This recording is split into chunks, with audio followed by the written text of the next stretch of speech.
Halo teman-teman, selamat datang di podcast kami. Hari ini kita akan membahas topik yang sangat relevan untuk bisnis di negara berkembang, yaitu Global Local Market Balancing dengan judul Innovation Strategies Listen for Emerging Market Leaders.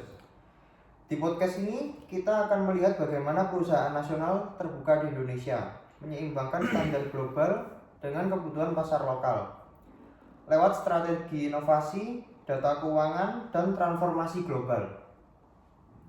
Saya Steven bersama Jeffrey dan Vincent Ang. Langsung saja kita mulai. Ya, jadi kalau kita bicara mengenai global local balancing, intinya adalah satu pertanyaan besar sih. Bagaimana perusahaan bisa efisien secara global tapi tetap relevan secara lokal? Dalam teori strategi, ini sering disebut globalization atau transnational strategy, yang artinya teknologi dan sistem bisa global. Kemudian, tapi produk, harga, dan pendekatan pasar harus lokal. Ini sangat penting di emerging market seperti Indonesia karena daya beli berbeda, preferensi konsumen unik, dan infrastruktur digital belum merata. Nah, sekarang kita masuk ke studi kasus yang nyata ya. Perusahaan pertama adalah PT Telkom Indonesia Tbk.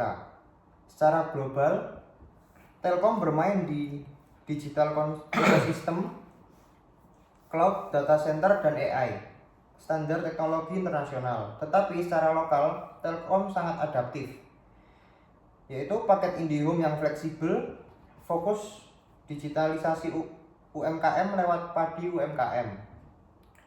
Kalau kita lihat datanya, pendapatan Telkom sekitar 149 triliun rupiah dan bisnis digitalnya tumbuh 2 digit setiap tahun.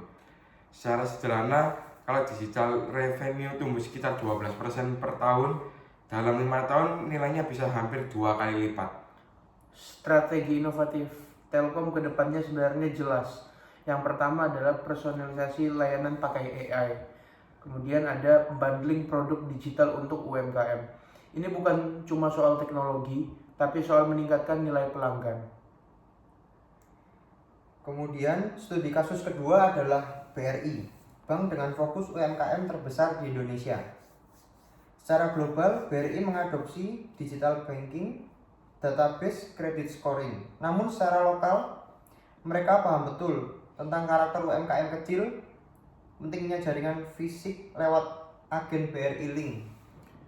BRI mencatat laba bersih di atas 60 triliun rupiah dan lebih dari 80% kreditnya ke UMKM. Digitalisasi membantu menurunkan biaya operasional, mengurangi resiko kredit. Solusi inovatif BRI itu bukan cuma aplikasi, tapi ada embedded finance dan integrasi dengan ekosistem UMKM. BRI sendiri bukan sekedar bank, tapi merupakan suatu platform ekonomi rakyat. Kasus ketiga yaitu Unilever Indonesia. Unilever punya standar global yang sangat kuat, yaitu R&D terpusat dan brand global. Tapi di Indonesia mereka sangat lokal, dengan kemasan saset, harga terjangkau, dan pesan iklan sesuai budaya. Meski margin sempat tertekan, Unilever tetap kuat karena loyalitas merek tinggi dan digital marketing lebih efisien dibanding iklan konvensional. Untuk kedepannya sendiri, inovasi Unilever ada di AI untuk produksi permintaan, direct to consumer, dan yang terakhir ada sustainability sebagai nilai tambah. Ini contoh bagus bahwa adaptasi lokal bisa jadi keunggulan yang kompetitif. Berikutnya studi terakhir adalah Goto. Secara global, Goto mengadopsi model platform dan data dan ekosistem digital. Secara lokal, sangat memahami perilaku konsumen Indonesia dan driver dan UMKM jadi pusat ekosistem. Walaupun Goto masih rugi, datanya menunjukkan bahwa transaksi besar dan potensi profitabilitas lewat efisiensi. Kalau burn rate ditekan dan take rate naik sedikit saja, jalur menuju break even makin jelas. Jadi untuk solusi inovatif dari Goto yaitu yang pertama ada fokus ke core market, kedua ada optimasi logistik pakai AI, dan yang terakhir ada monetisasi data UMKM. Ini bukan soal ekspansi cepat tetapi pertumbuhan yang berkelanjutan.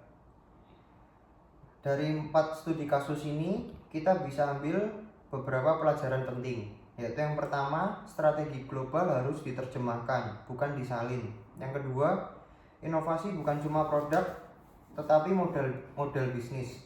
Yang ketiga, digital adalah alat, bukan tujuan. Yang keempat, keseimbangan global lokal adalah kunci keberlanjutan.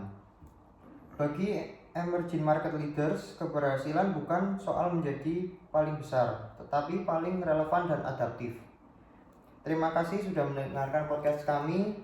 Kami Steven, Jeffrey, dan Am. Sampai jumpa di podcast berikutnya. Terima kasih. Terima kasih. Terima kasih.